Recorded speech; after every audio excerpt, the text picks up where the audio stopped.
Okay, hi and welcome, and thanks for watching or downloading if you're watching the replay. I'm Hillary, and I am a pediatric sleep consultant. And what that means is I've trained and practiced in helping families help their babies, toddlers, young kids, and big kids up to age 10 learn how to sleep easily, independently, and through the night. And if you're on the baby toddler webinar, you're probably not sleeping through the night is the usual guess. And it's the usual reason why people will sign up for something like this. And that means you're probably tired. So we're going to get to all of the basics of baby sleep and toddler sleep, why you are in this place in the first place, and why your child just doesn't get better and better at sleeping as they get older. Sometimes they get worse and worse. We're going to go through all of those reasons why. I'm going to give you the top 5 things that you really need to do to set a foundation for your child to help them sleep. And if they've got bigger issues than that, or the longer standing issues than that, I'm going to talk through how I work with families like yours, what it entails, and to see if it's right for you. And there'll be lots of time for Q&A. If you're watching this live, there'll be time for Q&A at the end. And if you're watching the recording, you can certainly listen to the Q&A, and your questions will be answered there too. So without further ado, let's talk sleeping through the night. Who doesn't want to do that, right? So essentially, the goal of any sleep program that I do with any family is to help their child learn to fall asleep independently and stay asleep all through the night. And for through the night, regardless of the age of the child, younger babies need naps and older children don't. Regardless of whether they're at napping age or not, any young child or baby needs really 11 to 12 hours of sleep through the night. Younger babies will need a feed in there, but past the age of 6 months, that means 11 to 12 hours straight. And that's what I'm going to talk you guys through today. So this is something that you guys could probably tell me about today, but what are the effects of too little sleep, of not getting enough sleep? We all know this. They're usually the reasons why we sign up for a Sleeping Through the Night webinar. But I've been there too. I always say every sleep consultant has a story, and my 6-year-old is the reason that I do what I do, because she was really, really tough. And so I can attest to all of this, as I'm sure you can too. But when you're not getting enough sleep, and for an adult, that means 7 hours minimum and consolidated straight through. So if your night is too short, or if your night is broken, you'll tend to have slower thinking. You'll tend to be irritable.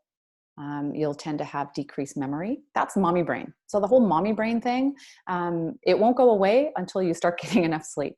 And that means every single night, 7 to 9 hours straight through. So mommy brain is a very real thing, because it's in those deep phases of sleep, and especially towards the end of our 8 hours of sleep, where we take what we learned during the day and we store it in a place in our brain that allows us to retrieve it later. So if you can't remember something that someone just told you yesterday, or you can't remember where you put your keys constantly, there's a really good reason for that. You're not getting enough sleep, because it has an absolute effect on our memory. It can lower mood and increase anxiety. So sleep deprivation, and the normal sleep deprivation that comes with a baby or a young toddler that's not sleeping through the night, is really linked to postpartum depression and anxiety, or on a milder level, just a lower mood and more anxious feelings. The next point here, you'll see, I put question marks around it because it's a really sensitive thing to say, but it can lead to resentful feelings towards your baby. Like, you're up again, or, oh my God, you won't go to sleep. Those sorts of feelings that you never imagined having when you went through your pregnancy. Those are the feelings that come up, not because of anything your baby has done, but because your baby or your toddler doesn't know how to sleep. They don't have the skills to do it. And it's really taking its toll on you, probably on your marriage, and probably on your overall health. And the effects on baby, we all know this too, increased fussiness and crying.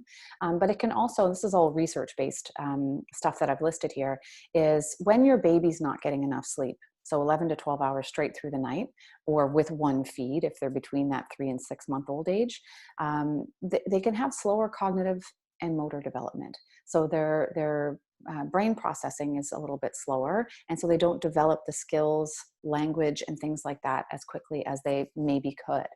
One example of this, I was working with a family with a 2-year-old who had very delayed speech. He didn't have any words, maybe one or two. Couldn't express himself. So the terrible twos were even more terrible because he was just frustrated all the time. And this little boy was taking forever to fall asleep, needed his parents in the room, and was up several times in the middle of the night, eventually ending up in his parents' bed every night. And once we went through a program together, by about week 2, he was falling asleep pretty quickly, within 10 or 15 minutes every night, and on his own, and sleeping 12 hours straight and taking a 2-hour nap in the middle of the day. And when that happened, I didn't find out about this until after we had finished working together for 2 or 3 weeks, but this little boy's speech started to explode. And he had been working with a speech therapist. They had brought in a speech language therapist because at, he was between 2 and 2.5. He didn't have any words yet. And so they were working on that. And the speech therapist a month later discharged him because his speech was exploding. He was finally getting the deep sleep he needed to be able to develop his language. And so it was a thinking skill that didn't have the chance to develop because his brain wasn't getting the rest it needed. When you have a younger baby, you can have a very unpredictable feeding routine. If they're one of those babies that's being fed back to sleep and kind of at the all-night snack bar all night, it can make feeding during the day really unpredictable. They're not having very long feeds. They're kind of fussy on and off the breast or bottle and that sort of thing. So not getting enough sleep can have a real effect on feeding. The two just kind of work together really, really closely. And it also increases the likelihood of future sleep problems, like in a really big way. The studies have shown that babies who have sleep issues that don't get resolved become toddlers with sleep issues, become preschoolers with sleep issues. If you're anything like me, I thought that my baby's sleep would just get better as she got older. And in fact, once I hit that 4-month sleep regression, which by the way is the only real one, the other ones are just babies who don't know how to sleep yet. The 4-month sleep regression actually has a real basis in what's happening in the baby's brain. It's when they develop more adult phases of sleep, around 3.5, 4 months old. And oftentimes when they develop those light phases of sleep, they start to get more easily roused, and anything that you do wakes them up and they startle more easily. And then what was already not great sleep gets worse. And from that point on, my baby's sleep just got worse and worse. And I just kept expecting it should get better and better. Like if she could sleep 4 hours straight as a newborn, she should at least be able to sleep 6 hours straight as a 6-month-old. But in fact, she was waking every hour or two. And it was simply a matter of her not being able to fall asleep on her own. And I'll talk about why that increases night wakings. Okay. On toddlers and older children, if you have a toddler, 18 months and up, the studies have shown that there's negative effects if they're not getting enough sleep on emotional regulation. I can feel that too. My emotions are not very well regulated if I'm not getting enough sleep. And if you're a toddler, you just don't have any emotional regulation to start with. So it's hard for them to learn emotional regulation if they're not getting enough sleep, and on cognitive performance. And obviously on behavior. It's really, really tough to parent a 2-year-old at the best of times. To parent a 2-year-old who's not getting enough sleep makes it just so much more challenging. So how do we get into these situations? We probably all have friends who say, oh yeah, my baby's just sleeping like all night long, and they just wean night feeding on their own, and they just, sleep through the night. And you just don't want to talk to that friend anymore because that's not your reality. You're struggling to get them to fall asleep, and they're waking up through the night, or they're taking those 30-minute naps, which are so infuriating because it's not long enough for you to eat lunch, and your baby wakes up fussy, and they're not hungry yet because they just fed right before their nap. And it's a very frustrating cycle to be in, that 30-40 minute nap cycle. So how do we get into this situation in the first place? A lot of times, I'm going to skip point number 1, which is back to sleep. I'm going to skip that point and come back to it. But a lot of times we get into a situation where we had a rough beginning. I had a bit of a rough beginning with my first horrible time latching for 6 very painful weeks. And I don't need to go into those details, but sometimes parents will tell me that, they started off in the NICU because their baby was born a couple of weeks early or got jaundice. And then when they got home, they were, colicky or something like that. And you end up just getting into every sleep habit in the book that you don't want to get into to help your baby learn how to fall asleep well and on their own. So a lot of times it's just a product of how things started, and we just continue them because what works in the moment is what you need to do when you're sleep deprived. It just becomes the easier thing to do. So that's often the case. But then we start using sleep props. And if you've never heard the term sleep props, a sleep prop is anything that a baby or toddler needs outside of themselves in order to fall asleep. So until they develop that brain to body program for how to, like, until those neurons click for how to fall asleep when they're tired and they need something else, you're going to run into sleep issues. If they always fall asleep with a soother in their mouth, if they always fall asleep on the bottle or at the breast, if they're always falling asleep in your arms. I'm working with one family right now whose baby is always falling asleep in a bouncy chair, and they're over a year old. And, that can absolutely be undone. And yes, she knew it was not a safe sleep space, but, in the moment she did what was working. And it's really hard to get out of that unless you have a plan. So that's what I'm going to talk to you guys about towards the end of this webinar. So sleep props are anything, like sometimes it's motion. Sometimes a baby will only fall asleep if they're in the stroller, and if you're constantly sitting there and moving it back and forth, sitting on the couch going, please stay asleep, please stay asleep. So anything like that is a prop. And what happens is, which goes into the next point, is we all sleep in cycles. Babies are no different. Kids are no different. We all start off our sleep, whether we fell asleep on our own or with a prop, light phase of sleep. And then we go into a deeper phase of sleep. And that's where we get that deep restorative memory storing time that we really, really need. And then we go into a few dreams. We go into REM, rapid eye movement, dream sleep. And then at the end of that, we all have a split-second awakening where we flutter our eyelashes open. And if, for us, if we all learned how to sleep when we were babies, if everything's the same and nothing has changed, and, my covers are still there, my pillow's still there, and I'm, nothing, there's no emergency, I'll just roll over and go back into my next cycle. And I'll do that 4 or 5 times a night in an 8-hour night. And so when I wake up in the morning, I have no recollection that I actually woke up 4 or 5 times, unless, my husband's snoring, and I say that, but apparently that goes either way. So, sometimes we'll wake up a little bit more if there's something that's a surprise. But for a baby that falls asleep at the breast or on the bottle or with a soother in their mouth, they come to the end of their natural sleep cycle. They have a few little dreams, and then they flutter their eyelashes open for a second and go, whoa, whoa, whoa, whoa, whoa, whoa, where's the bottle? It was just here a second ago. I swear it was just here a second ago. And they cry out looking for that thing to help them get back to sleep, because it's the only way they know how to get back to sleep. Sometimes for toddlers, it's the parents lying down beside them in their toddler bed, if they're old enough to be in one. And then, mom stealth ninjas out of the room when the child is asleep.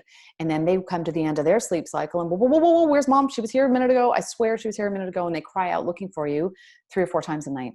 And babies can wake up as many times as 6 or 7 times a night because they have 6 or 7 sleep cycles in a full 12-hour night.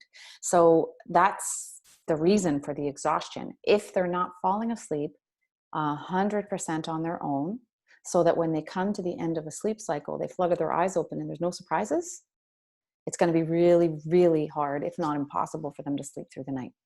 Okay? So that's the reason we're in the situation that we're in. Another reason is that you get into a cycle of overtiredness. If a baby doesn't know how to sleep on their own, they don't sleep as well. The quality of sleep isn't as good. And they get into this cycle where they're overtired because they had a crappy nap, and then they, get overtired going into the next nap. And so they don't sleep as well. For us, usually when we get really tired and we're sleep deprived, we can fall asleep faster and we can stay asleep longer. That's what our nervous systems do. But a young nervous system, a baby, a toddler, a young child, their nervous systems get more wound up when they get tired. Like if you don't have a newborn anymore, like picture that witching hour, sort of that 8 p.m. to midnight time when it's really hard to settle an overtired baby, because their nervous systems are so ramped up from exhaustion at that point that they just cry and cry and cry no matter what you do. So that is the cycle of overtiredness, like that this baby in the picture is in probably. And that's the one that you want to get out of by helping your baby learn how to fall asleep when they're tired. I'm going to go back to the first point now and talk about back to sleep. So we've all heard the back to sleep campaign. About 15 years ago, maybe even 20 years ago now, it was found pretty clearly in the research that belly sleeping was one of the only things that they could really directly link to sudden infant death syndrome, and that babies who sleep on their backs were 50% less likely to suffer sudden infant death syndrome. And that's the one thing that we're all scared of as new parents when we bring our newborn home. So they started this back to sleep campaign and just bombarded the Western world anyway with the idea that we have to put our babies to sleep on their backs. You can swaddle them to get them snuggled in more, and it has worked. So I just want to be really clear. I totally support the back to sleep idea. It is the safest way to put your baby to sleep, but it's made it harder for them to learn how to self-soothe. And here's why. When babies are put to sleep on their bellies, like they were for millennia before now. So if anyone has a mom or a mother-in-law who has said, I don't remember having a problem getting my babies to sleep, I don't know why you're having such a hard time, and you go home and cry because you feel like an awful mother, it's because they put us to sleep on our bellies. They had it easy. We put our babies asleep on their backs, and they can startle themselves awake because their arms are not all snuggled in. Their arms are out here. And as soon as they come to any little light phase of sleep, they do that, that jazz hands reflex, that Moro reflex it's called. They can do that more often. Or you lay them down on their backs and just it gives them that sensation of falling, and they startle themselves awake, and you got to start the whole thing all over again and try to get them to sleep. That's the situation that we're in that our mothers were not in. So it was much easier for them and the generations before for babies to learn how to self-soothe. Okay, and they can go from one cycle to the next cycle still sleeping because they're all cozied in, and they can't do that jazz hands Moro reflex.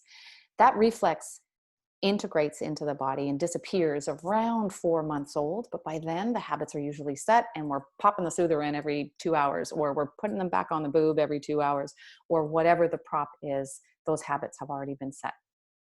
Hopefully that makes sense of where you find yourself right now. It's nothing that you did wrong. It's a lot of different factors that come into play. Maybe you had a colicky baby. Maybe you had a stay in the NICU that was kind of tough on the emotions. And so you jump to respond to your baby immediately. And back to sleep is something that we're all doing now. And it's made it harder for our babies to learn how to self-soothe. Not impossible, but just a little tougher. So the mistakes that we make, and I use the word mistake very lightly. Like I said, it's nothing that any of us does intentionally. We're not trying to get in the way of our baby's sleep, but we do out of necessity when things are tough in the beginning. So one of the things that we do is we let our baby get overtired. I was just so guilty of this. And I had my kids a little bit older too, and all my friends had already had kids, and I still didn't know how long a baby should be awake for.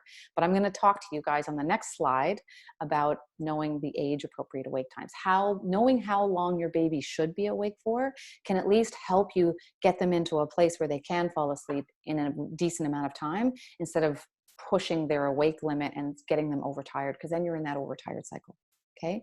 And overtired, like I said, that wires a baby's nervous system, and it looks like they're hungry all the time, but really they're just every cell in their body is screaming at them to go to sleep. And another thing is that a lot of times you'll read in baby books and blogs to look for tired signs. And I don't recommend my clients, the families that I work with, look for tired signs. You'll probably see some, but I don't recommend that as a way to determine when to put your baby down for a nap or bedtime. Because the overtired signs that they always tell you to look for, the eye rubbing and the ear pulling, the fussiness, those are, to me, are overtired signs. Those tired signs are overtired signs. And you don't want to wait for those to happen before you put your baby down, because overtired babies have a harder time falling asleep. So it's really important to know how long that ideal awake window is, depending on your baby's age. And, get your screenshot ability ready, because it's on the next page. Another thing that we do that gets us into some sleep issues is putting baby down asleep. And, I always heard this when I was a new mom with a newborn baby, to put your baby down drowsy but awake. That only works in the newborn phase. The drowsy but awake thing, once they hit 3 months, 4 months, that can be a confusing message, and they don't develop their own ability to fall asleep. They depend on you to make them drowsy before they go down. So putting baby down asleep is something that we all get in the habit of, like, I just got to get this baby to sleep. It'll rock her till she's asleep, or feed him till he's asleep, and then put him down. And you're like surgically removing your hand from behind their back and praying the whole time that they don't wake up. And, then they'll wake up 30 minutes later because that's the end of their sleep cycle and you disappeared. So it prevents the baby from learning how to self-soothe, and you get those single cycle naps and short sleeps during the night. The third thing is picking baby up too soon. When we hear them in the night and we hear them squawk and cry out, the first thing we do is we run to them. And I even knew this before, that you should leave them for a minute or so, but leaving them for a minute or so often isn't enough. But then again, you don't want to leave your baby to cry when you don't really have a plan for what you should be doing to help them learn how to sleep. So, you do need to give them a chance to put themselves back to sleep. But the first thing you need is a really solid plan for teaching your baby how to fall asleep on their own in the first place.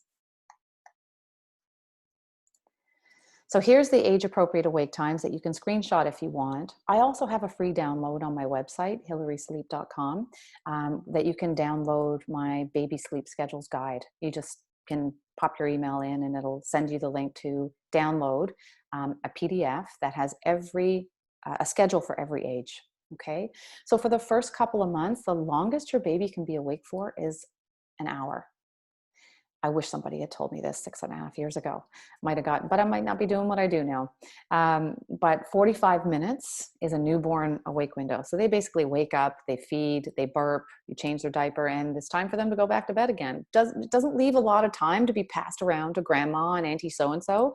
So a lot of times babies will get into an overtired cycle because of the attention that everyone wants to give them. But they really, really need to sleep every 45 to 60 minutes.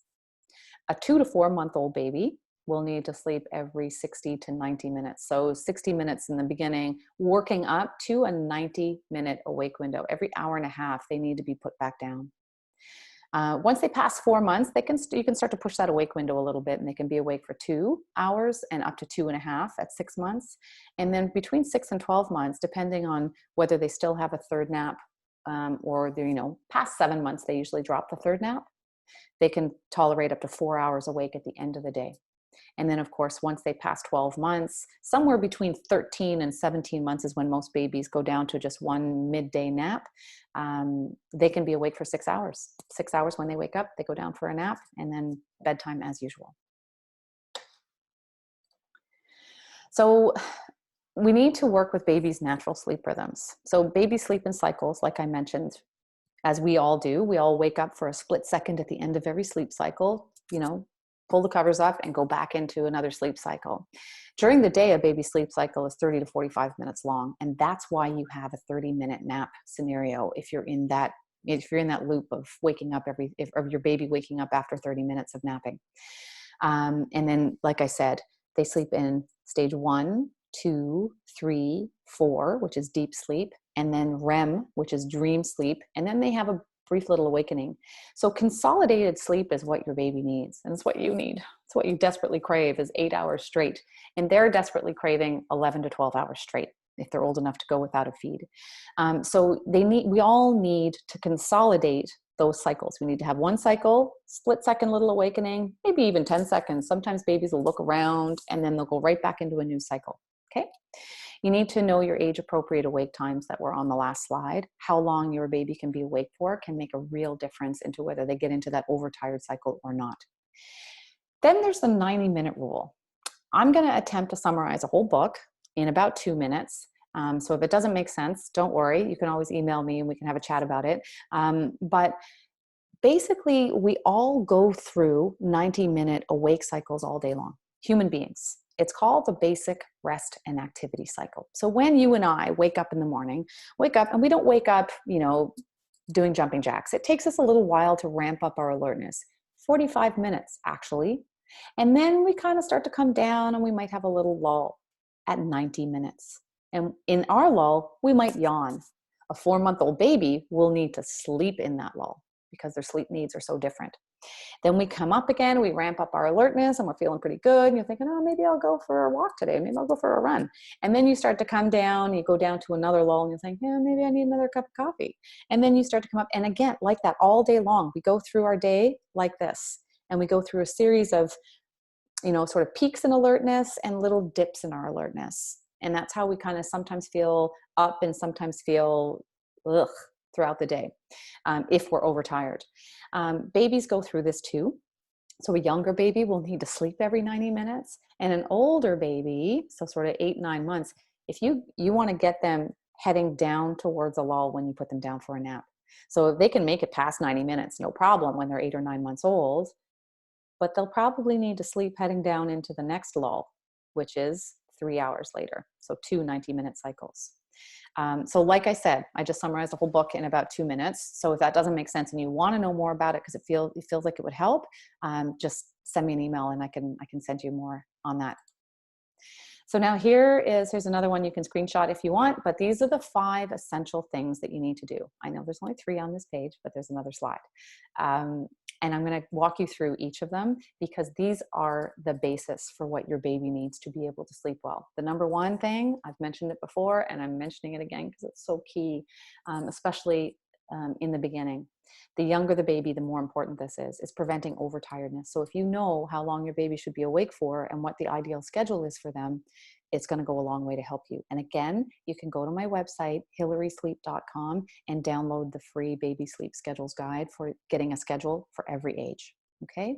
12 hours of day and 12 hours of night. That means what happens between 7 p.m. and 7 a.m. is going to be different for your baby or toddler than what happens between 7 a.m. and 7 p.m. Okay. You want to treat night feeding or night wakings or any reactions like that very differently than you would during the day. During the day, you feed them up, the lights are on, the windows are open, and then you go outside and you go for a walk with your baby. That's about as far as we can go right now. If you're watching the replay, we're filming this during the COVID-19 lockdown. So you want to treat night feeding differently if your baby is still young enough to need a feed at night. At night, they wake, they feed, they burp, hopefully they go back down awake. And if that sounds impossible for you, then that's something that we'll talk about more at the end of how to work together to help your baby learn how to fall asleep from an awake state totally on their own. Makes all the difference in the world. The third thing you really need to do is put your baby down awake. And that's something I didn't know how to do. So I hired someone like me six years ago and haven't looked back since. But this is the key to helping your baby learn how to fall asleep on their own. You need a plan for this. At least I did, and all the families that I work with do. But what it does is it allows your baby the opportunity to learn how to self-soothe. And without that opportunity, they just can't develop it. So it's really good to get into a routine of when they wake up first thing in the morning or when they wake up from a nap, that's when they feed.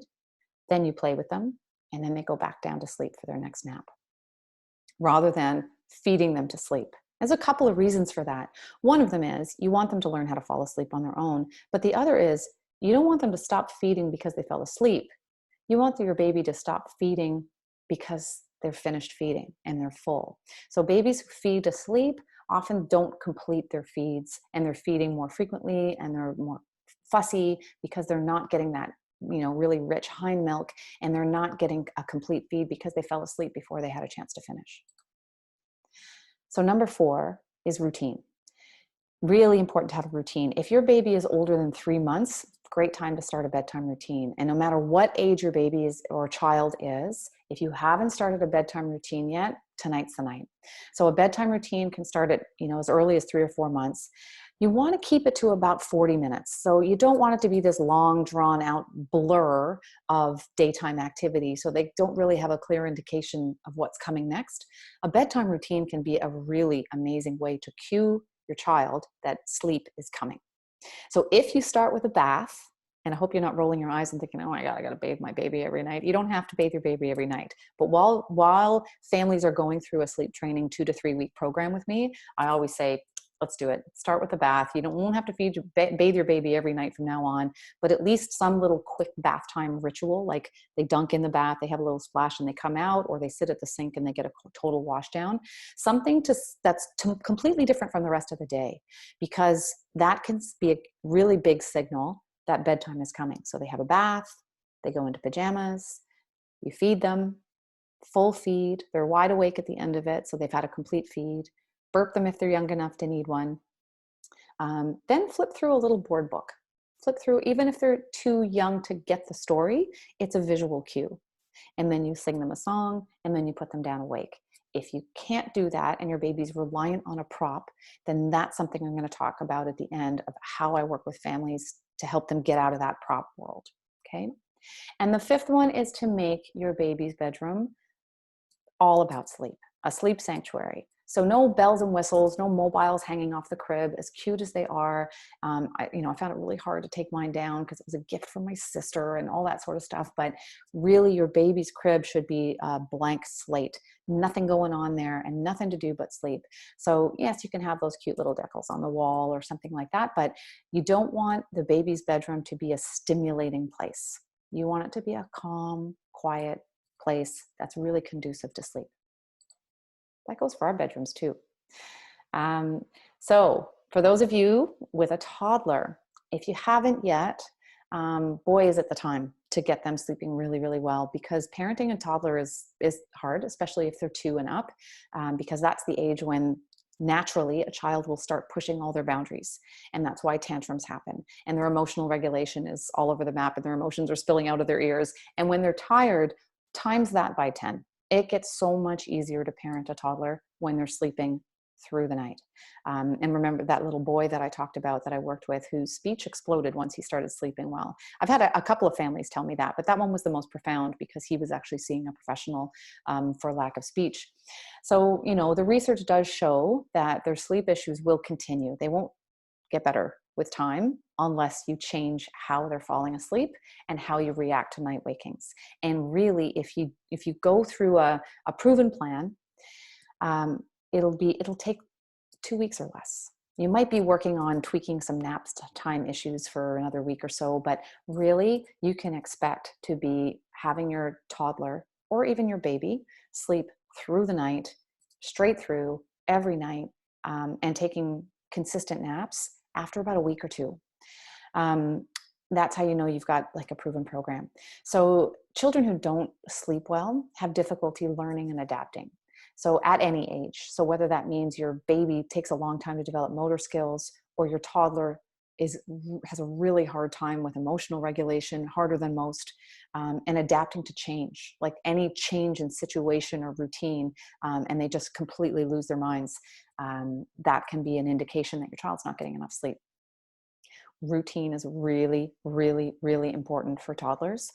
They love to know what comes next. And when I work with parents with older toddlers, sort of 2.5 to 4, there's a whole, clip art thing that we do with routine and put the kid in charge and give them some autonomy and empowerment, so that they really take on bedtime as their own. And then really being clear about boundaries with your child. This is the age where they naturally are pushing the boundaries. And if the boundary moves all the time, it's very unsettling for a child. Even though your child is always demanding more of this and more of that and one more this and one more that at bedtime, what they really want is to know that the big people in their life are the ones in charge and the ones calling the shots. Even though it looks like they would love to have all the control, it really is security building for a toddler to know that the big people are calling the shots and that the boundary doesn't move. Okay. If it's always like, if we always do 2 stories at bedtime and it doesn't change, they might ask once in a while for a third, and you say, no, just very matter of factly, no, we do 2 stories at bedtime. If everything is black and white, it's much easier for them to understand rather than shades of gray. Sometimes it's like this and sometimes it's like that. That goes for any part of parenting a toddler or a preschooler. The more black and white you make the routines and rules in your house, the easier it is for them to understand. Their brains aren't developed enough to handle those shades of gray. So the more routine and the more clear you can be about boundaries, especially around bedtime and middle of the night, the easier it gets for your child. So For those of you who have sort of minor sleep issues and, wondering about schedules and overtiredness and things like that, hopefully all the information and the tips I've given you on the previous slides are enough. And you can take those and you can use them starting tonight and run with them. But if you're stuck in a repetitive, constant night waking battles with your toddler, baby taking an hour to fall asleep at night, up 4 or 5 times a night consistently, totally reliant on a prop to fall asleep, then this is where you might need more support, or you probably do need more support. So if you're a DIY type, you can do it DIY, but just make sure you've got a really good proven plan and you stick to it like glue. But when you would hire someone like me, a sleep consultant who's been trained in like I said, a proven plan, is when you're feeling like just too overwhelmed and exhausted to figure this out on your own and to stay consistent with it. Because a big part of what I do with families is to help keep them on track as they're going through this so that they can be as clear and as black and white for their child as possible, because that will help their child learn this as quickly and easily as possible. If you feel like, again, like the problems that you've got, they're just too big to solve with the basic changes and laying that foundation of routine and awake times for your child.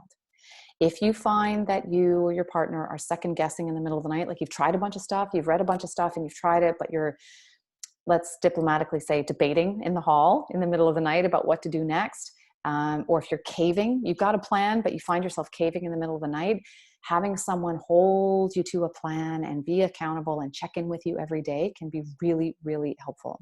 It also can help if the two parents are not quite on the same page and they have slightly different ideas about what to do and how to go about it.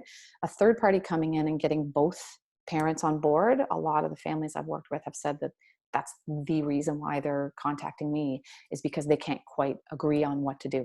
And so to have someone who's done this a few hundred times come in and say, take all the information about their family and about their child and turn it into a plan for them and say, here's what we're all going to do together. It can help to get both partners on board. And again, if you want it to go as quickly and easily as possible, and you're too overwhelmed and exhausted to really stick to something yourself, then that's a good indication that hiring a sleep consultant might be helpful for you. A lot of times, actually, a lot of families will ask me, like, how often does it work? And I've been trained in a system and adapted it, according to my experience and stuff, in a system that has worked for tens of thousands of families. And every family that calls me thinks that their baby's the exception. Oh, well, you haven't met our baby. Our babies were real spirited. And I've developed a theory that most of the families that contact me are the ones that have those high-spirited babies. And I always say, congratulations, you got one of the cool kids. They're just a little more challenging to parent, and it usually starts with sleep. My personal theory is that the spirited kids, the ones with the really spunky personalities, are the ones that protest sleep and push boundaries a little bit more. And that's the first place that their true nature shows up, is in a difficulty to fall asleep and to self-soothe. But those babies all do great. And with the 250 plus that I've worked with, probably 98% of them have been sleeping through the night within 2 weeks of working together. That's just to give you an indication of what you should expect from a plan. So when I do work with families who are in the situation that you might be in, I always get a questionnaire first about their child and their family situation and any special nuances that their family needs me to adapt. And then we sit down just like this on Zoom and we do a 1-hour consult.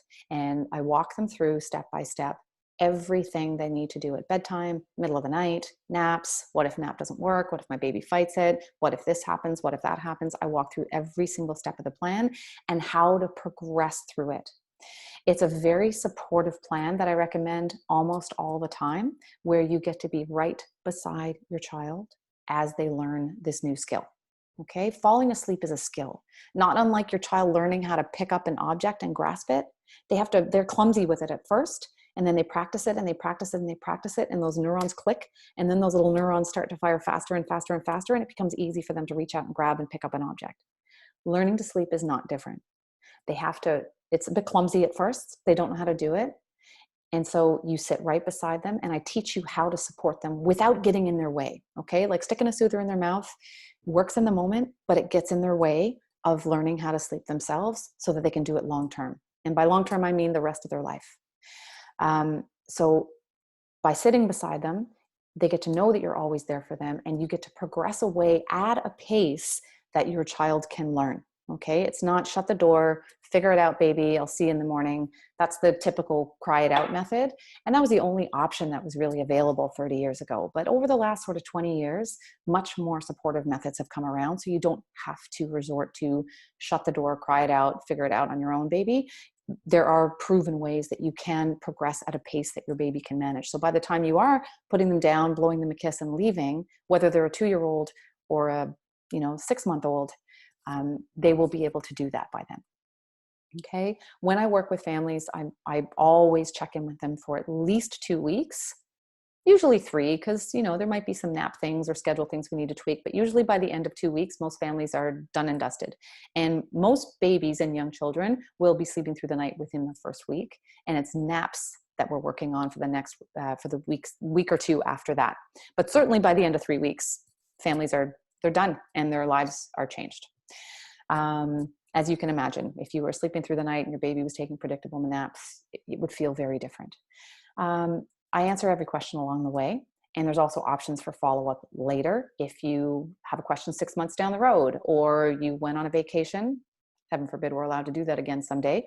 But if you went on vacation and there was a backward slide and you need another week of support, there's really, affordable ways to do that. Okay. So that is the basic how I work with families like yours. If you feel like, implementing a routine and knowing awake times and being able to DIY the putting your baby down awake and helping them learn how to fall asleep on their own isn't something for you, then you can always contact someone like me. At the end of this webinar, it should take you to a page. Let me just share that page for a second. It should take you to a page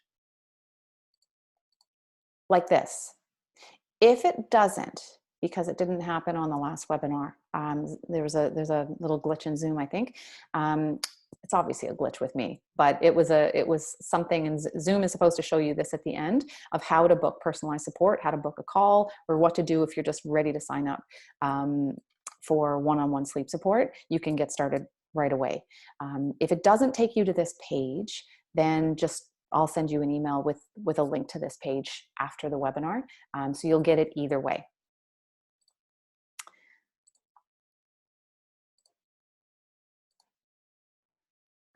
So now we've got lots of time for questions. And so I'm going to open up the chat, my chat window. I'll have to stop my share again. And you can, if you haven't been writing your questions in the chat up to now, you can write it now. If you can't find your chat button, and this is only if you're watching it live, if you're watching this on replay, you're just going to wait for the questions to come in and hope that somebody asked your question. Otherwise, you can always book a call with me anytime or send me an email anytime if it's a question that you have about sleep training, a question that you have about your child's awake times, about your child's routine, about your child's particular sleep prop. I'm always here for questions. So I'll open up the chat here. And I'll just ask someone, if you don't have a question, if you can just write that, you can access it. Along the bottom of your screen, there is a series of icons. And if you don't see one that says chat with a little bubble, a little speech bubble, then go to the one that says more, and it should say chat in there if you have a question. If there's no questions, I'll sign off. But there's one from Lori. Your baby wakes up once or twice a night. Not the worst I've heard, but still. But he's hungry enough to eat a full bottle. Is this a sleep issue or a hunger issue? Lori, can you just write another message there at how old your baby is? It's a really, really good question. 11 months, doesn't need to feed in the night anymore. So here's why your baby eats a full bottle, is because his metabolism is used to getting that. So if you woke up in the middle of the night at midnight and had a peanut butter sandwich every night at midnight for a week, guess what would happen on night 6 or 7? At midnight or 1 o'clock in the morning, your metabolism would wake you up saying, where's my peanut butter sandwich? Because you're used to getting a meal at that time. Just like I start getting hungry before lunchtime, my body is used to feeding at that time. So I do offer families who, because this is really, really, really common, I do offer families a way to wean them off if they're getting significant calories during the night. A lot of babies are just like snacking and snoozing. They'll just wake up and they'll need that bottle or breastfeeding just to get themselves back to sleep. And they're not really getting any calories or nutrition at all. But if your baby is like having a significant amount of calories during the night, there is a way to wean night feeding as we go along. I mean, one thing you can certainly do right off the bat is to half and half it with water it down a little bit. But still, your baby's going to be used to sucking to sleep. So if your baby's falling asleep on the bottle, then it's a sleep issue. So I would say it's 100% a habit and not a genuine need for calories during the night. Beyond the age of 6 months, a healthy, well-growing baby doesn't need calories in the night anymore. They are physiologically able to make it 11 hours without a feed. So if your baby is still waking up for a feed, or like mine was 6 years ago, waking up every 2 hours for feeds, it's just really to help them get back to sleep. Often it's the thing that got them to sleep in the first place. So it's just they're waking up wanting to get back to sleep and crying out for that because that's what they need to help them. Hopefully that answers your question. There is a way to wean that off. And if this is a persistent issue, I'm happy to help with that. So Tahira, is it unsafe to swaddle a child at a certain age? Or some's 4 months, it's hard for us to get him to sleep without swaddling. So swaddling can almost become a prop in and of itself, because all of a sudden they've got all this freedom to move and they startle themselves awake. 4 months is also, he's going through that potential sleep regression because he's developing lighter phases of sleep. So the answer to that question, the straight answer is yes.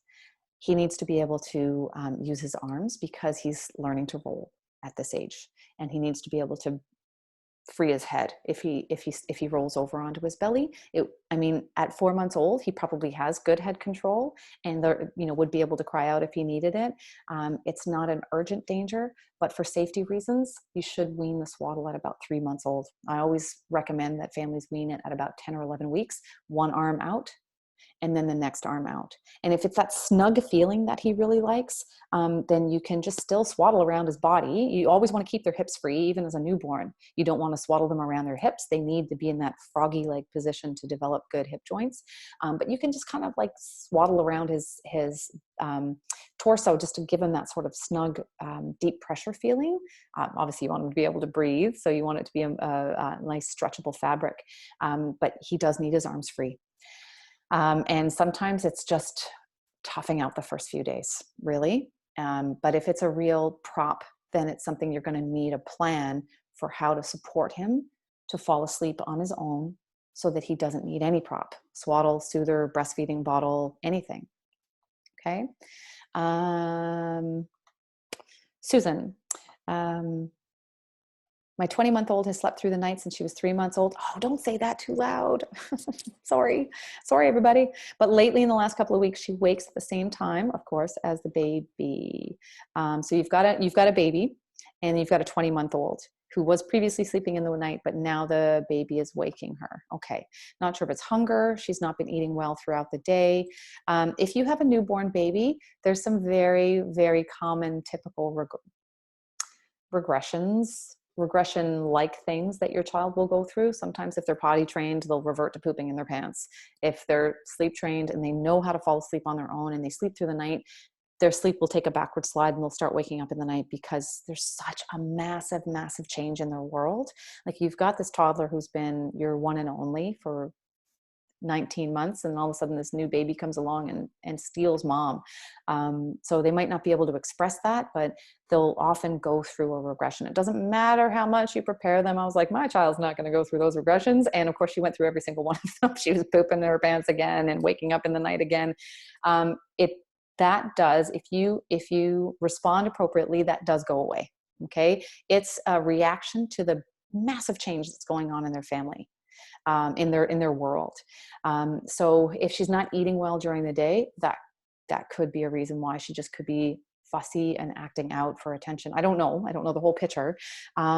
Seems the same as Lori's question. She has a bottle and she goes down awake and puts herself back to sleep. So she's great that she goes down awake and she puts herself back to sleep. I would give her water, not calories. Okay. That will go away if you don't teach her metabolism to start needing food in the middle of the night. Okay.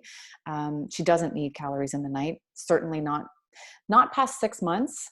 And even for a baby that's on the really small side, that maybe was premature or they were concerned about, by 8 months, you're really, really hard pressed to find a sleep professional or a pediatrician that would say that a baby still needs to feed in the night past 8 months.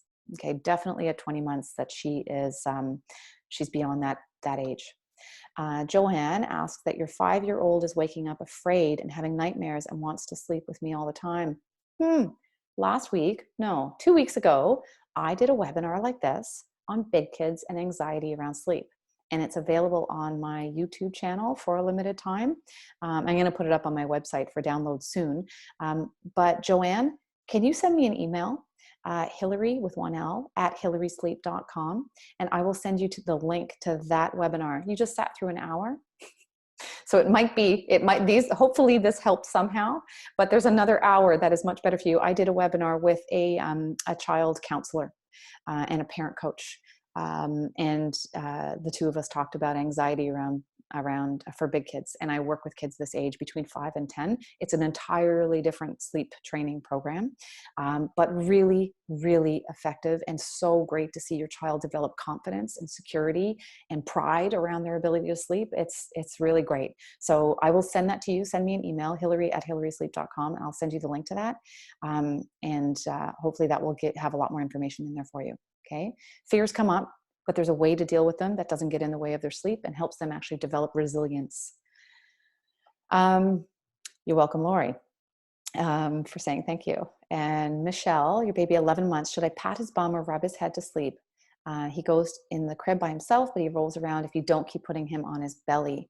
So at 11 months old, he should be able to get himself onto his belly. And once they can get onto their belly and they can go back and forth themselves, then there's nothing you can do about it. They're going to be belly sleepers because most babies prefer to be on their belly, frankly.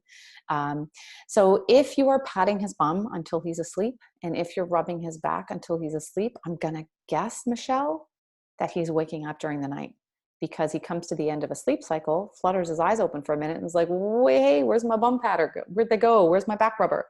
So you want him to fall asleep completely independently. And so the transition away from the physical involvement in his process of falling asleep is what you need a plan for, and what you need a longer diatribe than this one for. That's something that you can contact me about. It sounds like he's almost there. Okay. Before I get to the rest of the questions, in case anybody needs to sign off, nobody has yet, and I don't want to miss anybody. I'm going to keep answering questions, but you can, if at the end of this webinar, I'm going to send each of you an email with link to how to access my services if you need them, and if you want to get started right away. For a baby or toddler younger than 2, I usually charge $450, but right now I'm charging $400 for anyone who's on this webinar. And what that includes is everything that I talked about. The one-on-one meeting, 2 to 3 weeks of me checking in with you every day. You'll keep a sleep log. I'll be able to see your progress in real time because I use a Google spreadsheet sleep log. So I make comments in there all the time. We chat every day, and you get all your questions answered all the way along until you are done, until you're on track, until your child is sleeping through the night and taking really reliable, predictable, decent naps. Those are the goals that you should absolutely expect to get to, and that I work with families for every day. So that information will be sent to you if you don't have time to stick around till the end of the questions, because there's lots. So now I'm going to go back to questions. Your 16-month-old boy wakes up 4 times a night for breastfeeding. If I don't go, he screams so loud. My husband's trying to go and sit, but it takes at least an hour for him to fall asleep again. So it sounds like this is an issue of consistency. It sounds like you've got a plan, but maybe it's not a complete plan.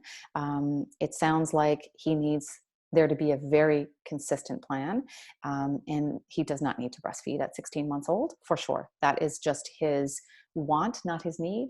And that's not to say that, babies are not inherently manipulative. I don't believe that, but they do learn cause and effect. Everything they learn is cause and effect. Like, I let go of the toy, it drops to the floor. A little click just happened in his brain for learning cause and effect.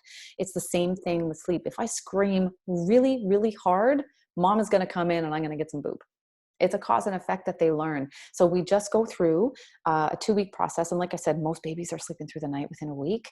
We go through a 2-week process of teaching them a new cause and effect. And I know it's hard. I know it's hard, but this sounds like there's a little bit of maybe gray zone happening. And I'm sorry if it's Eve or Ev, I'm not sure. So Joanne, we have had to work very hard on sleep since he was an infant. I had one of those too. And she's definitely one of those spirited children. Yet, you know what? There's a spectrum of normal, and they're all awesome. There's the docile, sleep anywhere, anytime kids who are kind of quiet and kind of mellow. And then there's the like rah babies who just don't cry, they scream. That was one of mine. And they just have more fire in them. And that, like I said, is awesome. You have one of the cool kids. They just have more fire in them. And I really believe that one of the first places that personality presents itself is in difficulty with sleep. You know, when the families call me and they're like, you know, my child has really, really got a personality. I'm like, they'll fit right in with every other family that calls me, because I really think those are the ones that need the support. So please don't hesitate to get in touch if you need more support and you've been working hard on sleep for a long time and it's not working. Then it sounds like, again, it needs to be a very black and white, clear step-by-step plan. And that's something that we can talk about. You can also book a free call with me if you want to talk a little bit more about your child and what's going on with your child.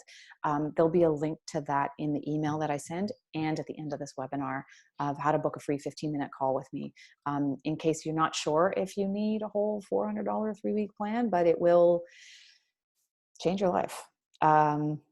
So Susan Winter, you have a 3.5-month-old. Okay, so your baby still probably needs to feed in the night. I've worked with babies who are 3 or 4 months old and their parents called me because naps are a mess, but they're sleeping 12 hours a night. That is possible, but we don't expect it. So I always build a feed into my plans for babies who are younger than 6 months old. And sometimes even depending on the child, even up to 7 or 8 months, we'll keep a feed. For about 2 months, this is Joanne, for about 2 months last year, she was able to finally sleeping on her own, in her own bed, in her own room. Oh, okay. Yeah. So that's great. If for 2 months last year, so this is an older baby. Yeah. So it's great that she's in her own bed. It's great that she's in her own room. If she's a toddler and can get out of bed, that's a toddler plan. And that involves a whole lot of strategy. That involves a lot of daytime work. Not a lot. There's little things that I give my toddler families to work on during the day to help build their child's buy-in. And really, when I work with older toddlers, 2.5 and up, 2.5 years and up, there's really a whole lot of empowerment strategies that we use to get the child on board. And then there's a whole consequence reward system that's too much to go into right now. But it's a more detailed, complex plan. Okay. So if your child is older than 2, I'm still taking $50. I think I'm taking $75 off right now. Pandemic pricing, as one of my friends called it. So those plans are $495 for 3 weeks. But I'm taking 75 off that right now. Susan, I'm good. I'm glad you found it helpful. And I really, really hope it helps you. There's nothing like sleeping through the night to make the rest of the day go easier. And we're with our kids all the time right now. So we all need our wits about us. Marie Bolduc, I have a 12-week-old baby. Is it worth trying to sleep train before the 4-month sleep regression? When I work with kids, sort of, you're kind of coming out of the newborn phase already. My newborn plans are really not sleep training. They're like sleep seed planting. So they're like how to plant little sleep seeds so that your baby is more likely to not go through the 4-month sleep regression. There are some things that we can do, and it'd probably be worth having a phone call. We can just have a free call for 15 minutes and chat about a few things that you can do. As of now, she only wakes once in the night for a feed. That's great for a 3-month-old. And it varies from night to night. That's fine, between 3 and 6 a.m. That's where you want her to stay. That's where you want her to stay until she's 4, 5, 6 months old. And then hopefully she'll start to wean that night feed on her own. But yeah, as long as she's falling asleep on her own, if she's not, start experimenting with putting her down and seeing if she can fall asleep on her own. That will make all the difference in the world. And if you want to know how to do that, then let's have a phone call. You can book one with me after the webinar. She's not falling asleep on her own. Okay. That's going to make the difference of whether you go through the 4-month sleep regression or not. So we can talk about that. Yeah, there are some things that you can do at 3 months. But usually sleep training full on, the full 3-week program that I do with families, are more successful if we wait until they're 4 months old. They're just a little bit too young at 12 weeks, I find, to have that quick, predictable success that you should be able to expect. But there's lots of little preparatory work that I can give you, okay? Tahira, do you mind giving your take on the 4-month sleep regression? Just a quick summary, because I've read so many different takes on this. No problem. I would love to give my take on the 4-month sleep regression. You read about all kinds of sleep regressions in the mommy blogs and online. There's the 8-month sleep regression and the 9-month and the 12-month and the 14-month. No, they're not sleep regressions. Those are kids who haven't yet learned the skill of falling asleep. The 4-month one is the only one that has any basis. And not every baby has a disaster at 4 months. Lots don't. And Marie, I hope that's you. Or is it Marie? Yeah. I hope that's you. I hope you don't go through it. But I'm here for you if you do. The 4-month sleep regression, it usually actually starts at around 3.5 months. It's when babies are born. Newborns have only 2 phases of sleep: deep sleep and REM sleep, rapid eye movement, when you see their little eyeballs moving under their eyelids and they're having dreams. When they get to 3.5 months, they start to develop more adult phases of sleep, light phases. So an adult, we go through a light phase of sleep, and then we go through a deeper phase, and then we go through deep, profoundly deep sleep. It's very restorative. That's the stuff that we're all missing out on when we're not getting enough sleep. And then we have REM sleep, which is dreams. And then we have that brief moment of awakening before we start a new cycle. Babies only have deep sleep and REM sleep until they're about 3.5 months old. And at 3.5, 4 months is when they develop those lighter phases. That's why they will sometimes regress in their sleep, because if they haven't yet learned how to sleep, those lighter phases make it easier for them to startle themselves awake and look for their sleep prop that helped them get to sleep in the first place. So that's why a lot of families will just go be banging their heads against the wall at that age, because whatever was working before, soother, breastfeeding to sleep, bottle to sleep, stroller, rocking, kind of stops working so well, and your babies can start to wake up more frequently instead of sleeping longer and better. Okay. Eve, you have to go and you'll wait for my email. It was really nice that you joined us. So that seems to be all the questions. You're welcome, Tahira. And if you're watching this on the replay, you can always email me a question, hillary@hillarysleep.com. You can always book a call with me. If you go to my website, hillarysleep.com, you'll see lots of places where you can just book a call and pick your time. And I'd be happy to chat with you about your child's sleep. And for those of you who signed up for this webinar today, like I said, I'm taking $50 off my regular price. That hopefully makes it easier for you to make the changes that you need so that everybody can sleep as much as you need to thrive, really. I always say there's been no better time to sleep train than right now, because all of us are home. This is being recorded during the COVID-19 quarantine, and we're all home. This is the most consistency we've ever had for our children. So this is an ideal time to do this. And I want as many families to do this work now before life gets back to its crazy mode. Because then it just becomes, it's not impossible. It just becomes a little harder. There's also probably never been a more important time, because if we're with our children 24/7, we need all the patience we can find. And that comes from having a full night's sleep every night. So I wish you all well, and thank you for joining. And until I talk to you again, sleep well.